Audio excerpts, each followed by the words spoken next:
Hey everybody, I'm really excited to bring you my husband. I've talked about him a lot on this channel, so I'm officially introducing you to him. This is my husband, Rawlins. What's up? So the reason why I'm bringing him on is I'm super excited to share his healing story with you. Rawlins has gone on a similar journey as me. He actually supported me when I first started doing the low carb diet. He went on it with me and he actually lost some weight too. But Rawlins didn't just lose weight. He also was dealing with some allergy issues that I think is really important to share with you because I believe, now I'm not a doctor, but I believe that Rawlins had leaky gut, and I'm going to have him explain in his own words what was going on. So tell us what your diet was like before you went on the diet with me and you lost all that weight. Well, first I want to say I thought the whole leaky gut thing was a curse because she kept telling me I had it over and over again. I'm like, don't put that on me. But anyway, diet was typical. I ate what I wanted to eat. I knew whenever I had too much was a bad thing. And then after neglect of moderation, I think, or not getting enough of what it is that I actually needed, started having a little bit of issues. Like some of my favorite foods, I was starting like to be able to digest the same, But eventually I found out what was the issue, and I didn't get diagnosed with leaky gut. Didn't go to the hospital because I don't have a doctor's record per se. I've been to the doctor maybe twice in my life that I can remember. One for surgery and the other because I was a little kid and I had to go. But anyway. Oh, and when you sliced your finger. Oh, yeah. I had to drag him, y'all. Cut Seriously. the tip of my finger off, but it happens. So basically, before he went on this diet with me, now you guys know I'm a baker, and I was baking all the time. We were eating a lot of wheat products. So I was baking cookies and homemade breads and stuff like that. And he liked it. So he was always like, you gonna make some cookies? You gonna make some bread? And I was always making those foods, cornbread, all kinds of stuff. And if you know anything about the stomach lining, there's all these little epithelial cells, I believe they're called. And they kind of like run like this inside your gut. And the reason why we have these cells is so that when we eat food, the nutrients can pass through those epithelial cells. They're very, very thin. They can pass through those cells and into our bloodstream. Well, when you eat a diet that's loaded with GMOs and gluten and vegetable oils that actually fecal matter that actually turn they actually cause weakness, and they can actually, and if you eat a lot of foods with like lectins, I don't know if you've heard of Dr. Stephen Gundry. He talks a lot about leaky gut and about lectins. There's a lot of vegetables even that have them in them to protect themselves, but they're actually like little barbs that'll go in and like literally rip open your gut lining. Those tight junctions that are supposed to line your gut to protect you can kind of pop open a little bit. So whenever you're eating and you've got those junctions opened, so you were eating like almonds and bananas. What else were you allergic to? Cinnamon, blueberries. Oh gosh. All of a sudden I can't remember the list. But bananas. There was a lot of things that he was all of a sudden becoming allergic to. I would bake something. He'd be like, oh, this made me feel weird. It made my tongue swell up. Peanut butter. I would make peanut butter cookies a lot. You guys, listen to me. So when he was digesting these foods, because he had literally ripped open his gut lining, they were these little tiny particles of food. When he would eat it, would pass through and out where it wasn't supposed to be. It's not supposed to leave the gut, right? So they would pass through, and then your body sees it as an invader. So it makes an antibody to protect you from it. That's how people are getting these crazy allergies and the leaky gut. And so when you healed your gut, all of that went away, right? You been going to medical school? No, just I listen to a lot of doctor talks. Just a lot of content. I hope y'all give me this a thumbs up. Yeah, I watch a lot of videos. But ultimately, I could say after not believing in all the diets that was like fatty and, typically you see it out there, so you follow it. If it don't work within the time frame that you're expecting it to work, then it won't. Instead of going into like the underlining things like how do you actually feel after you eat a meal, your favorite meal, a good meal, however, how does it make you feel? How did it digest it? How did your body handle it at the end of the day? When you went to the bathroom and you took a crap, like, turn around, don't be afraid to look at your crap. But if it's something wrong with your crap, it's definitely something wrong with what you put in your system. How do they know if something's wrong with it? Well, if it's not solid and it's floating, then yeah, if it's good, it's disgusting. But if you imagine eating a blizzard, a liquidy type blizzard, and you eat a few of those, and after you rinse it down with something else that's going to be just as slick, then it's going to come out slick, right? It's no different than eating a handful of jalapenos. You wake up in the morning with a hot ass after you take a shit. Anyway, ultimately, I found out that you are what you eat, so to speak, and to each his own. We all have our cravings. We all have our favorite foods. We all have that one thing that we're going to impulse buy so far. But how much of it are you consuming before you get to the point to where you wake up in the morning and your knees hurt, or you got a weird itch somewhere and you can't explain it, or all of a sudden you can't breathe, your eyes are red, your skin start to look funky, like your favorite deodorant is burning holes in your shirt, weird shit like you never really expected. That's not really caused by you aging. It's actually caused by what you putting in your system. You're not gonna pull up to the gas station in a Honda and put diesel fuel in a Honda. That shit is not mechanically correct. So if you putting something in your system that it might taste good for that short period of time, which is going to make you crave carbs anyway, because that's what carbs do. They get together and they start shit. And if you can't control it, then, you wind up putting yourself in a situation that you can't get yourself out of if it's not properly maintained. I think where the rubber meets the road is literally, guys, what we put in our bodies through our mouths becomes what your body uses to build tissue, right? And so what he's saying is, if you're not putting proper food into your body, if you're putting diesel in a Honda, so to speak, eating McDonald's and, frozen pizzas and all the sodas and the candies and the crap. I mean, we all want to eat something that tastes good, right? But there is food out there that you can eat that's real food that actually tastes good. And once you eat enough real food for a while, you'll actually like it. Like, I think so. Like, I actually eat honestly, salad. I get my fast food fix at least twice a month because that's just me. Like, why not? I've been cooking since I was 8 years old, so that's just me. But I know that whenever I was overweight, I'm gonna say, I wasn't where I wanted to be. Almost 300 pounds, then after you lose a bunch of weight, then you realize, oh shit, like, if you pay attention to some things that you can do without for a long period of time, then you'll do just fine. You want How much weight did you actually lose? Huh? How much weight did you actually lose? He lost like at least 40 pounds? About 45 pounds. 45 pounds, Ish. yeah. And he's right. We have kind of a different approach to diet.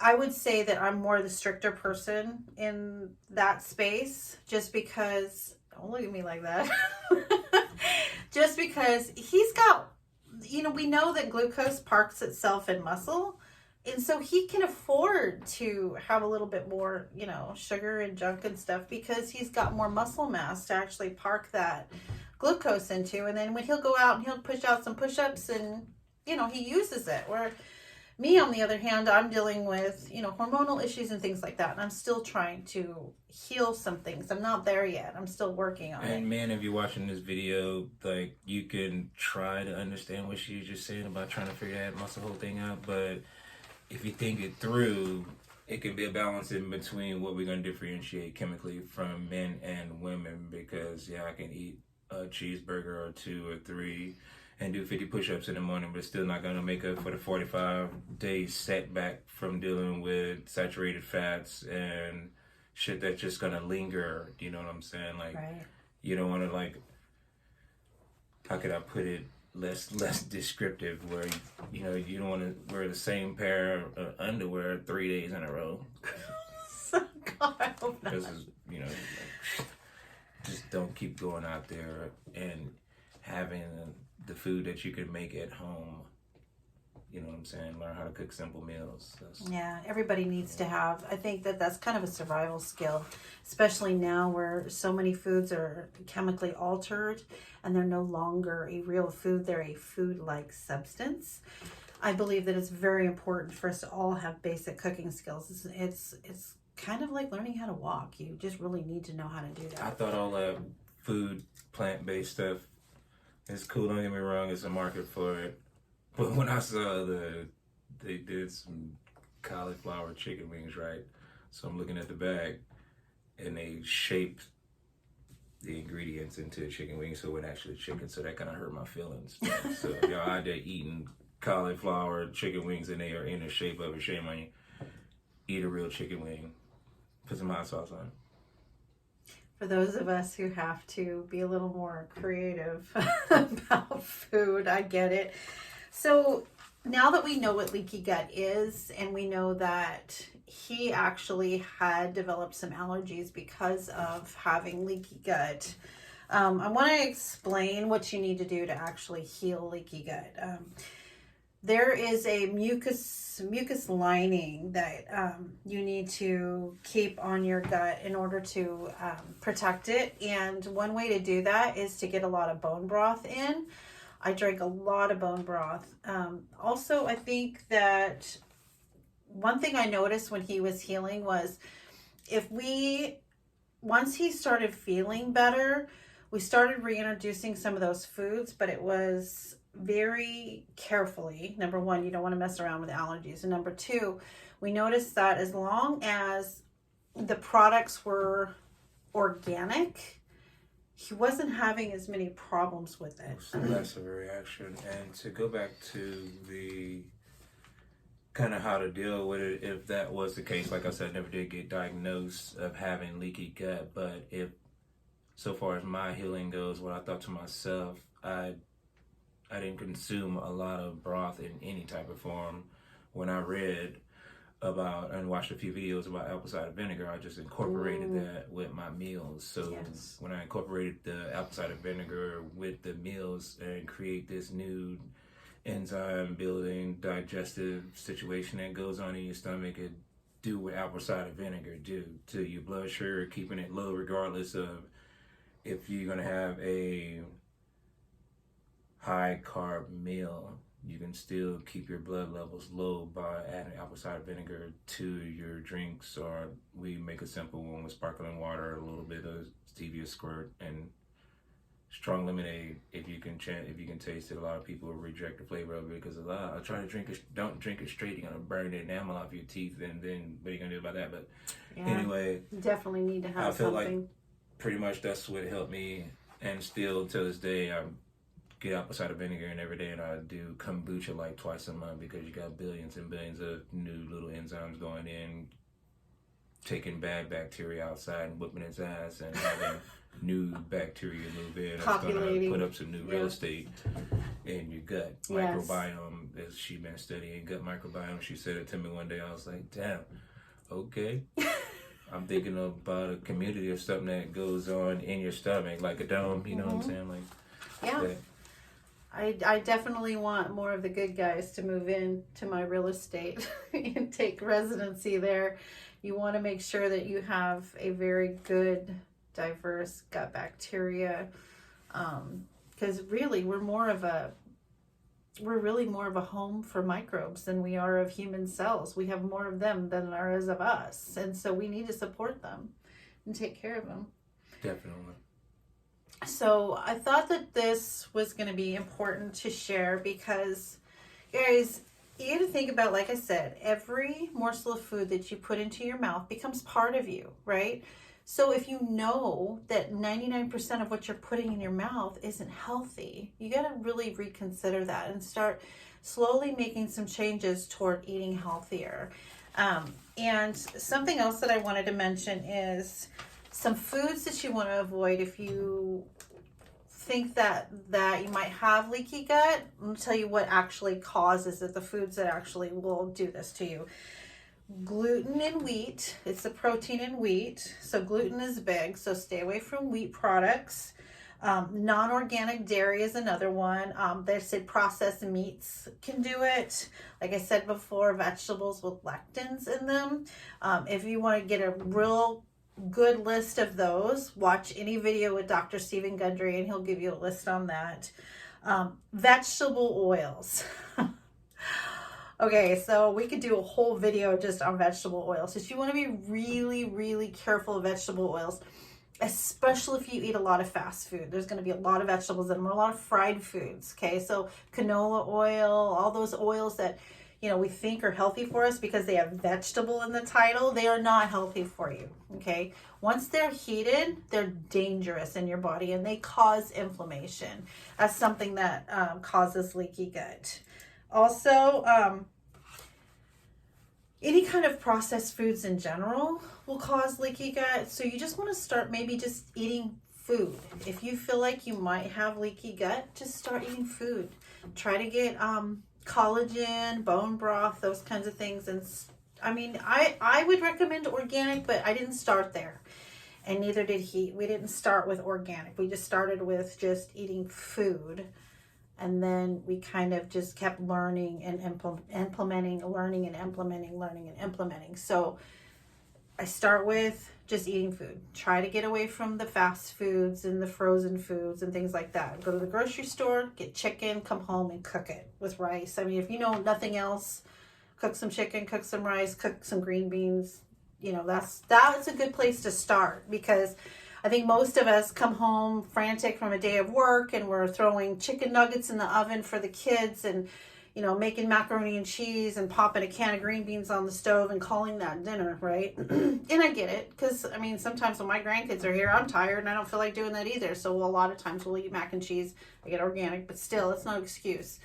So if you could just start there with eating, trying to have a healthier diet, that might help. Yeah. And you have anything else you want to add? No, I'm actually just amazed because I hear you do the videos and I'm normally like in the other room doing other things. And if you guys out there watching, everything is pretty much practical. You got to take it in a practical sense. If you want to walk, go walk. You want to be able to walk. Let me say it that way. If you don't wake up in the morning, you don't want your knees to be hurting, and then you got to wait until you either have a cup of coffee with a bunch of sugar in it or some shit that's going to give you a false energy and not letting your body create its own energy as is designed to do. You just got to think about that. Especially, if you're younger and you're watching this video, then I don't want to say you ain't got no excuse, but you really ain't got no damn excuse. You're young, get used to your young ass body and do some shit to keep you pumped up. And if you're my age, then you just gotta keep moving and keep moving. Make a choice. Don't overindulge. And if you're older than me, keep doing what you're doing, because I'm watching what you're doing. And if you're doing some bad shit, I'm not gonna necessarily do the bad shit you're doing. But anyway, all jokes aside, make good choices. Realize what you got. Watch some videos. Learn how to cook if you don't know how to cook. Shit's crazy easy. You can put chicken in a pot to a boil and put salt and pepper and butter on it and call it a meal. Rice cooker's gonna do its own thing. They got air fryers out now and shit, which I love to air fry. I just had some air fried fish sticks. That shit was good.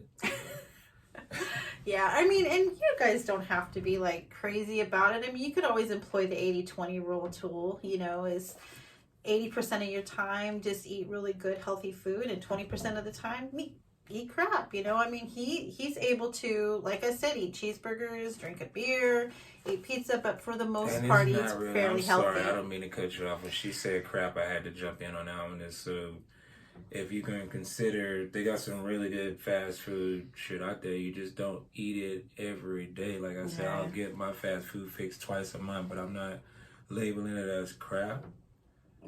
Because I wanted it. I know what I'm putting in my body. I know what it takes to get rid of it. I know if I consume more than what my body wants. You know what I'm saying? Because there's some nutrients in it. You wouldn't have restaurants that serve fast food if it didn't have some type of nutritional content. That's why most of them have specific menus for healthier eaters, even though it's still processed. Bottom line is all processed. Even when you're going to get organic meals, like, what's crazy about that, you can get a package that says something organic on it, and you think the whole thing is organic, but you can have only one organic ingredient, and the rest of it could be crap. You know what I'm saying? Yeah, read labels.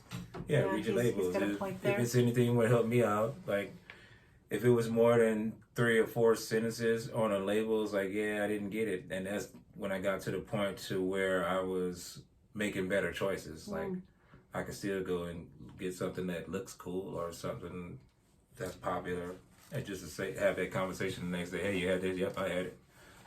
Most of the time, shit's whack, but needed for whatever reason. Right. I think the reason why I'm having these conversations with people, bringing people on that have healed, is I want to inspire you to have your own healing journey, story to tell. You know, just start paying attention to your body. God put an intelligence in each one of us that knows exactly what we need and how to heal it. It just needs some support from you, some love and support from you. If you're not eating healthy food, start eating healthy food. If you're not getting enough sleep, start paying attention to the little things that add up, you guys. And healing can be so simple. It really can.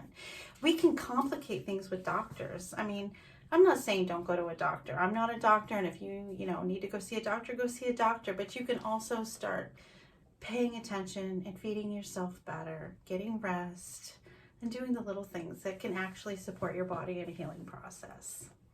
Okay, so I'm super excited. So if y'all like this video, just like all the rest of them, I see we got she has a little community out there. Y'all just go ahead, and if you got anything out of the video, out of my babbling, because I'm babbling because this is America.